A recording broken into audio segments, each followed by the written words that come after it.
Hello everyone and welcome. Make a cup of your favorite drink and get comfortable because this is a wonderful time for new stories from Yellowcat. Send your own stories in the comments below and maybe they'll be in our new video.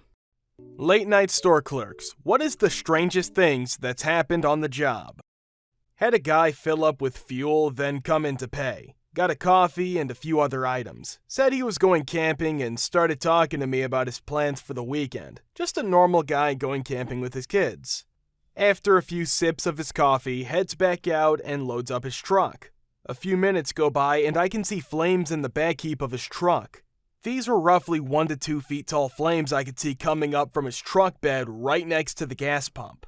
I hit the emergency shutoff for the gas pumps and grab a fire extinguisher heading to his truck. The other half dozen people trying to fuel are either yelling at me or the truck. I arrive at the truck and tell the guy to stand back so I can put out the fire. He was in the back of the truck and spins around, yells, "No!" So I pause. He had a propane grill of some kind and was checking it to make sure it worked. I yelled to turn it off or I would put it out for him. He argued some more and I pulled the pin and extinguished his grill. Yelled at him for a couple and told him to get the H out. Dude is peed and covered in white powder, jumps in his truck and drives off. Next shift, store manager and his boss show up to fire me. I told my side of the story, was sent home while they checked it out. 3 other employees saw what happened. Apparently, the guy called the complaint line and said I went nuts and sprayed him with the extinguisher for no reason. Was called in about 2 hours by my boss laughing. Apparently, they pulled the video and saw the whole thing. People can be really stupid. It was Pledge Week, which means all of Frat Row are holding parties all week long. We were a special store in this town because we were open 24/7 and right across the street from Frat Row. Our manager and our entire store was considered sacred ground and was accepted by all frats to never be effed with. We provided the cigs and late night subs and meatball subs. I could literally walk into any frat party and be shoved tons of free beer in my hand out of appreciation just because they recognized me from the store. Started with this one pledge coming in and acting like a huge A. He was knocking us over, being super sloppy and just interfering with business. Our manager asked which house they were from and, even though he wasn't an official member yet, proudly said it. She went to the back office. "Hey Chuck, one of your pledges is causing some trouble over here. Can you take care of—" "Oh, you're on your way? Thanks."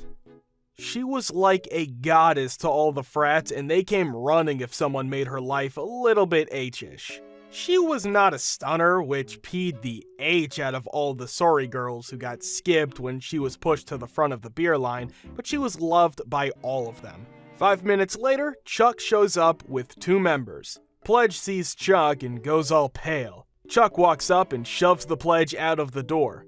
"Sorry, he'll be taken care of and he's banned from here now." The manager wasn't even mad, but he made sure to send members to buy during her shift for the rest of the week, even if it was in the morning. I work at this local fast food joint, which I won't name. Anyways, one night, me and one other guy have to run the whole D place because the manager can't be bothered to do his job. I don't get scared easily, but it gets spooky when it gets late. Like, I'm running to the dumpster and back. Then, this a-hole that I work with starts making up this BS story about some serial killer, which ordinarily wouldn't bother me, but it's late. Then S goes from bad to worse. The light on the inside reflecting off the glass doesn't let us see out very far, but we can hear a guy kinda scraping, if that word makes sense, at the door. I turn and make eye contact, and his eyes are effing dinner plates. He kinda squeaks out a sentence. All I made out sounded something like, "The hash-slinging slasher!" I used to work for the Main Street Taco Bell at OSU. The place was always packed on party nights and always had an officer nearby to direct the drunks, but these guys were chill. As long as you didn't get belligerent, you were safe. Anyway, it was a night like any other. We closed the doors at 2 a.m. and as customers eating inside left the restaurant, the place eventually cleared so that only employees were left. The main restaurant was locked, but we still served food to customers who used the drive-thru. The employees continue doing our job, serving cars like normal, until sometime around 3 a.m., some crazy lady runs up to the window, which is a big no-no, and starts asking us to help her find her friend. So we keep trying to tell her to leave the drive-thru and that she's holding up the line, and if she doesn't leave, we'll have to call the police. This bee is crazy, hollering that she's going to sue our A's if her friend is hurt, but when we tell her that the police are on their way, she leaves. So, flash forward about an hour. It's like 4 a.m. and really starting to get quiet until suddenly a lady in the drive-thru is screaming at us through the speaker. "Tell me where my friend is!" It's that girl again, and now she's in a car. She says that her and her friend was in our restaurant a few hours ago and that she lost her friend here. We agree to send someone out to scout the tables, but sure enough, there are no customers in the place. We apologize, but we have no idea where her friend is and ensure the lady that her friend must have left. The lady is peed, but she eventually leaves. At 6 a.m., I leave and go home. I'm sleeping after a long night until my phone finally wakes me up because it's ringing like crazy. The morning manager is demanding explanations from us because he has discovered a passed out girl in one of our dry storage cabinets. Holy S! We did have that crazy woman's friend after all! Got a job at a gas station / convenience store a day or two before Christmas. Of course, being the new guy, I had to work Christmas Day. Everyone else requested off. I had almost no training, and they took off and left me there alone. The manager said I'd be alright, and I could call if I had problems. She said most likely the store would be dead all evening. It wasn't. I had a line of customers out the door. It was so busy that I couldn't stop to call the manager. The gas thing was beeping nonstop, people were just laying money down on the counter and leaving, and I missed Christmas with my family. I just hit buttons on the screen until it was satisfied. Then I called the manager, who told me to just deal with it until my reliever came in.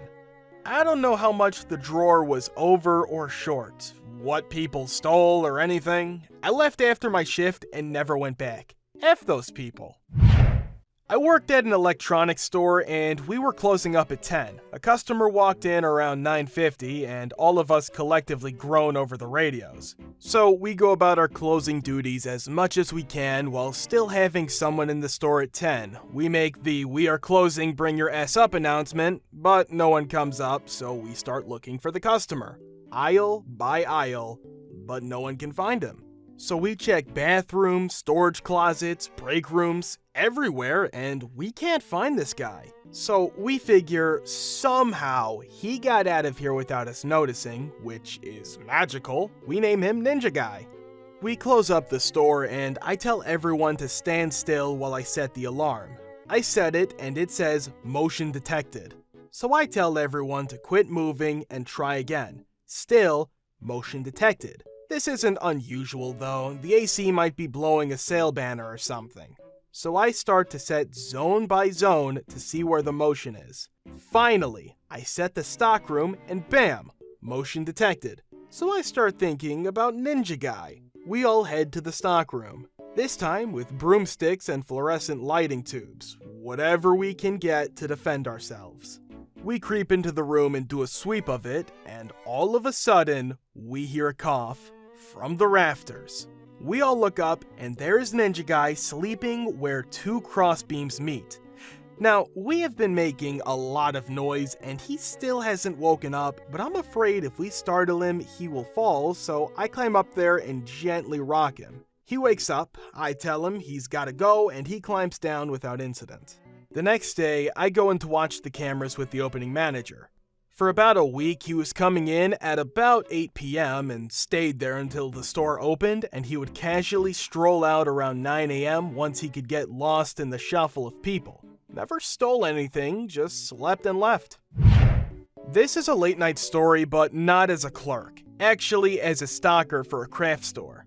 There was a pretty nice homeless guy that sat by a Safeway near our store. Every now and then he came to our store to use the restroom. One time he came in when we were pretty close to closing, but he just needed to go really quickly. This was about an hour into my shift. Finally, all the customers leave and we've locked the doors. The closing crew leaves an hour later, and it's just the stockers dealing with putting out product. We normally didn't stock on Mondays, but it was close to Black Friday and we were behind. For anyone that hasn't worked retail, normally the music stays on until the store is shut down and locked again, but you can turn the music off manually. So my manager decides to do so. It's only her, me, and one other coworker in the store. While we're stocking the Christmas aisles quietly, which is abnormal, but we're effing exhausted, one of the ceiling tiles near the front counter is removed from within the ceiling. Homeless guy climbs out from the hole onto the counter, jumps down, grabs some snacks, and climbs back in. Replace the ceiling tile. I did night security at a hotel, and I've had a guy smashed out of his mind walking the halls in just his underwear because he couldn't find his room. I had to confirm his info and take an elevator with this guy up to his room. Little odd, I tell you. Another time, I had a guy passed out in the middle of the hall in his underwear and a sweatshirt. He got locked out and I guess just decided that he now has to sleep there. It was pretty funny for me, but maybe not for him. Okay, so when I was 18, I used to work as a night auditor for a pretty nice hotel. The kind with a huge lobby, motion sensor doors, big fancy lifts where the operators ask for tips, etc. So I start my shift as normal around 9 p.m. It's always quiet, so I bring a book in with me to get through the night. I've been sitting in silence for maybe 3 hours all by myself. All other departments are closed, and the only staff remaining were myself and the night manager, who was taking a nap in an empty room. I hear a tapping noise and look up to see a young child, maybe 5 or 6, wearing what I could only describe as an extras costume from M. Night Shyamalan Ding Dong's The Village, peering in at me from the large windows adjacent to the main entrance. Slowly from the thick fog and darkness behind him emerges a tall bearded man in similar attire who immediately makes eye contact with me. He points at the door and gestures for me to open it. Terrified but aware that it was my duty to welcome all guests, I step out from behind the front desk and begin to make my way towards the front door, confused and scared. I shout through the window to come inside as I was unable to leave the hotel. He simply stares back at me, one hand on the shoulder of the child, still and quiet, always keeping eye contact. For about 30 seconds, I stood in the middle of the reception, watching as this man pointed at the door. I was about to break the rules and step through the threshold when I hear whispers behind the glass while about 3 dozen more ghosts become visible through the fog, all looking 200 years late for some satanic event. That's when I turn around and get the F. I noped my way up the stairs to the manager's room and cried nonsense to my half-asleep colleague. After about a minute of my fit, he snaps up and shouts, "Holy F the Jews!" and barges out the room. Turns out that weekend was Sabbath, and without any prior knowledge or information provided to me, a very large party of Orthodox Jews had booked into the hotel. They were in town for some sort of pilgrimage tour. They were all forbidden to use technology or something on Sundays, maybe. Not exactly clear on how it works. They just wanted to get inside but couldn't use the automatic sliding doors. The boy and his father had run ahead to see that someone could let everyone in without complications. Whoops. Thank you for watching. Guys, thank you for all the support and the likes. Subscribe to the channel if you're not subscribed yet. See you next time.